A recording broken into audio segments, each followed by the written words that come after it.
Okay, so today we're going to talk about how to do a back extension on the Swiss ball. I do have the mat up against the wall because some people do need that extra padding underneath the knees. You are going to grab your ball. So your feet do go up against the wall, the couch, whatever it is that you happen to be using. I have the balls of the feet on the ground. They're curling under this way. I got a base of support. I'm starting to anchor, okay? The farther apart the legs go, the wider base of support that is there for you, so you can discover where you need this. It's not an all or nothing placement for the feet. You may have to go wide in the beginning, and then as you get stronger, bring the feet closer. And also, again, size of the ball. Bigger the ball, the more stability, the stronger you get. You can go down in size for the ball. Obviously, up to a point, 45 centimeter would be the smallest or the lowest you would want to try to do that. It's a lot more work for sure. So when you grab that ball, you want to think that you want to bring the pelvis up.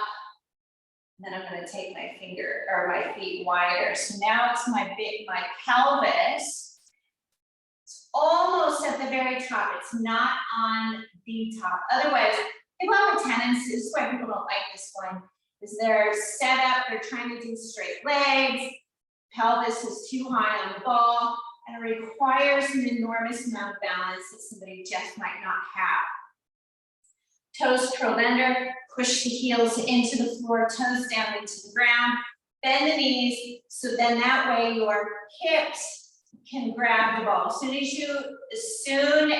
you engage everything, you'll start to feel how you capture the ball with the hips. It's really very difficult to describe. Beginner position starts with the arms crossed. Now, as I go down, you can round over for full flexion. Draw the belly in, engage the glutes to lift. And notice how I just let my arms hang. I'm not way up here. That's just utilizing way too much neck and upper shoulders that you don't need, okay? So then you just let it hang, let it round over the ball. It's dead weight, okay? Now, draw the belly in, engage the glutes.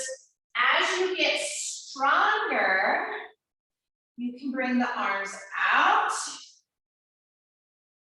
Because your arms are 7% of your body weight each.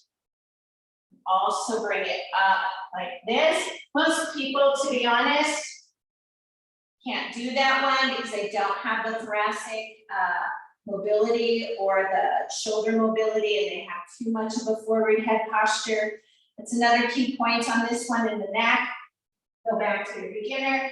This is hard enough, to be honest.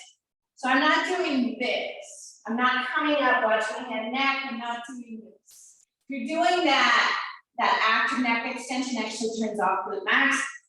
But I'm not doing this either. So just following that spot. You'll start to figure it out as you do it. Again, because it's trial and error, and you want to be able to catch yourself when it doesn't feel right. So it's not always about looking at yourself while you're doing this. You have to be able to feel this as well. So that's back extension on the Swiss ball.